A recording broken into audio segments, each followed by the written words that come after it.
Hello everybody and welcome back to another Figurehead Reviews video, and today we are taking a look at the Marvel Legends, Marvel Studios, the first 10 years, Tony Stark, and the Mark I Iron Man suit. Here we have the cool looking Marvel Studios logo at the top, we get the Iron Man logo from the first movie down there, and of course in the window box here we have our Tony Stark and Iron Man. And I'm going to say right now, my first little bit of review on this is some deceptive packaging. You see a height difference here between Tony Stark and this Iron Man suit. However, once we get them out of the package, you'll see that they're about the same height. This suit is actually packaged higher inside of there, so it's a little deceptive. They make you think that it's bigger, and it's not as much bigger as you would hope it to be. If we take a look here, it looks like we have a read-up of just sort of a synopsis of the first movie. On the back, we do have a poster for the movie, and then we get some more read-up here. I'm not going to read these ones, but there you go, if you want to read them. And then on this side, we get some artwork. On the bottom, you got the UPC code. I believe this might be a Walmart exclusive. If it's not, that's where I got it from, and I got it pretty cheap. It was about 25 bucks, so maybe take a look. It might still be there. But anyway, enough about that. Let's get this open and take a look at Tony Stark and Iron Man.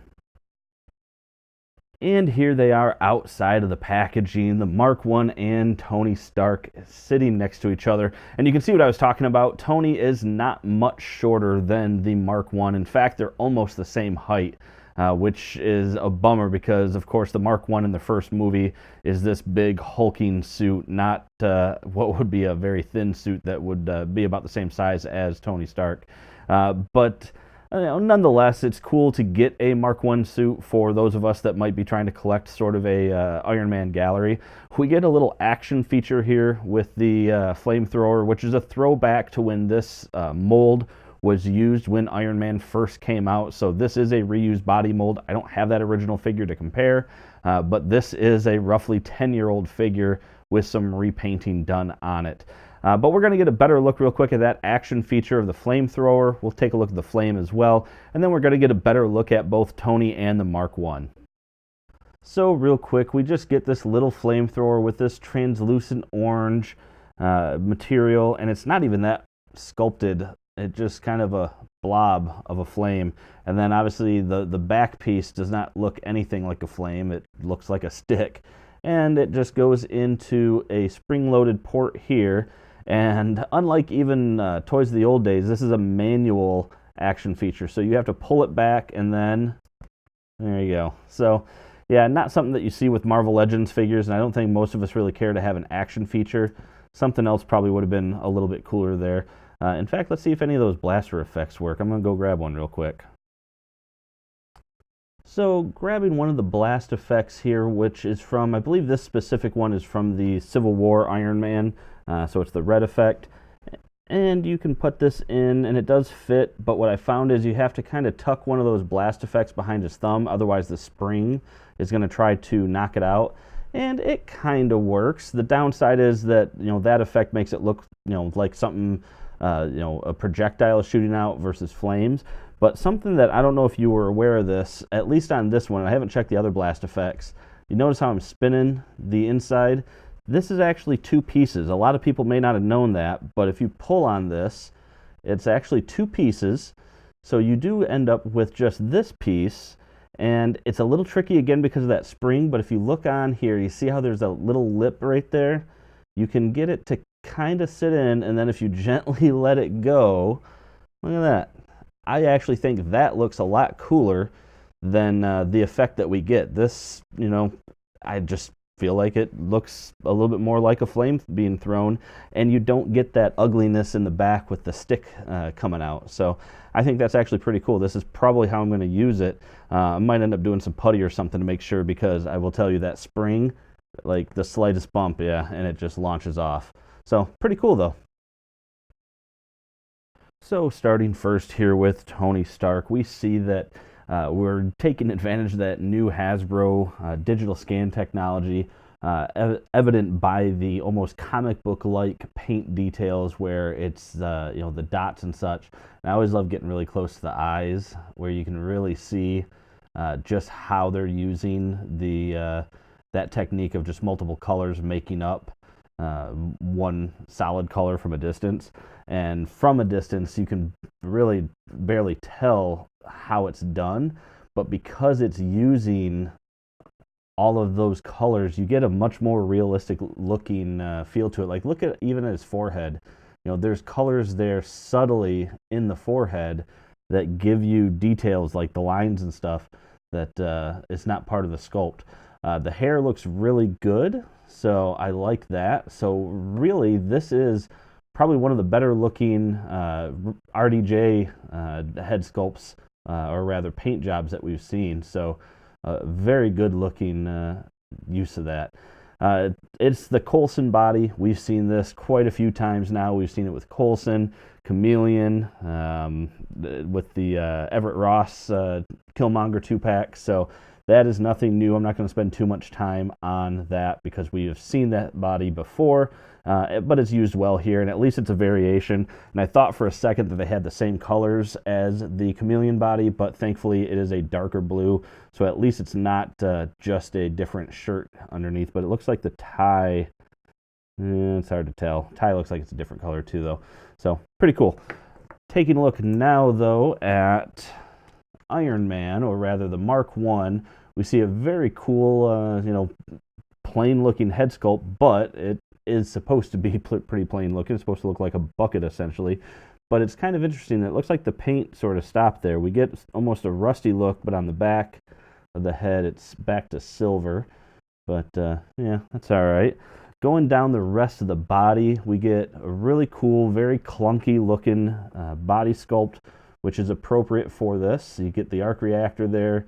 Looks like it was painted almost center. That's not bad.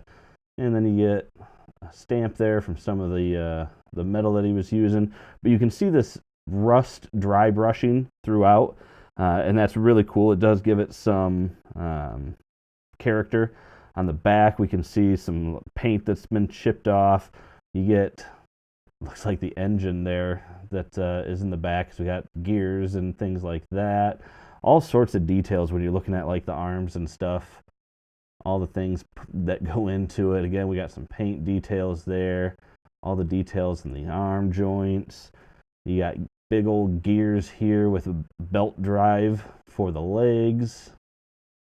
Very cool. And you can see actually that belt. So that belt starts there and the belt actually continues on down to the knee. So that is really cool. Neat little inclusion there. On the back, we get some wires. I kind of wish we would have had some paint for some of the wires. Maybe even something, a little bit more detail on that engine there. I mean, it's cool. We do get the belt that's painted, and we do get some variation in some of the color tones. So it feels more like this is a cobbled together suit. And I think that's important with it. Even like the feet, look at the sculpt on the feet is different. This one's wider than that one. I think that's cool. Different piece here. The shin guard is different on each side. So I think that is really cool that you get this very different look throughout the entire figure.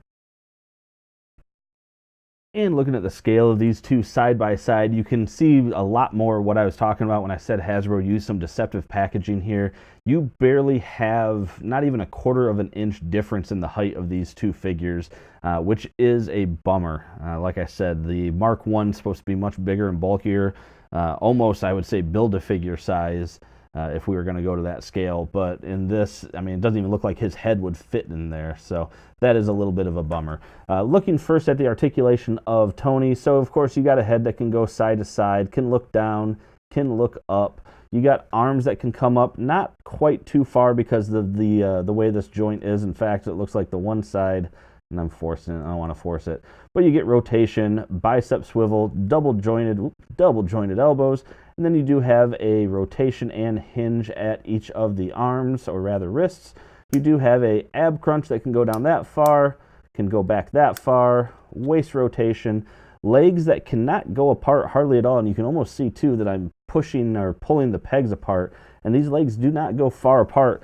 I was curious, just real quick, the Chameleon one, you can see the legs can go back much further. I don't know if these are just stiff joints or what. But you do have a upper thigh cut, double jointed knee, and then you do have rotation and ankle pivot as well as the hinge there. And then looking at Iron Man, This does not have much articulation at all. So you got a head that can go barely side to side. The chin will end up hitting. This is just a straight peg, so there is no up or down on this at all. You have arms that can come up, not too bad, but you do eventually start hitting on some of the plastic there. You got full rotation. You have a single jointed elbow on each hand, and you don't get really much of anything out of it. Like, I mean, literally, that's it. That's your articulation. It does have a rotation there at the elbow. You do not have any kind of articulation on the hands. That is molded in. There is no, and that goes for both sides. There is no hinge, no nothing. So that's all you got. You do have a waist swivel, but you don't get to go very far because the gears on the engine, as you can see, will hit. So you can barely go side to side on that. So that's a little bit of a downer too. Legs that can come apart, not too far because again, they're going to hit there. Can kick forward a little ways, can kick backwards a little ways. You do have a single joint on the knee. And again, you're going to get stopped so you don't get very much bend on the knee. And then you have a slight hinge on the feet, and you have no type of, you do have rotation, but you have no pivot. So you have a little bit of rotation on the feet, looks like on one foot, maybe not even the other, man. Ugh. So not a whole lot of articulation, which isn't like a huge deal because the Mark I isn't supposed to be really that agile, but I don't know, a little bit more would have been cool, but oh well. And that about does it for this review, everyone. So I don't really have anything to compare with here because I don't have the old version of the Mark I. And honestly, we've all seen the Chameleon body before. And if you haven't, check out my Everett Ross review. You'll see it there. And I think I might have even had another review with it in it.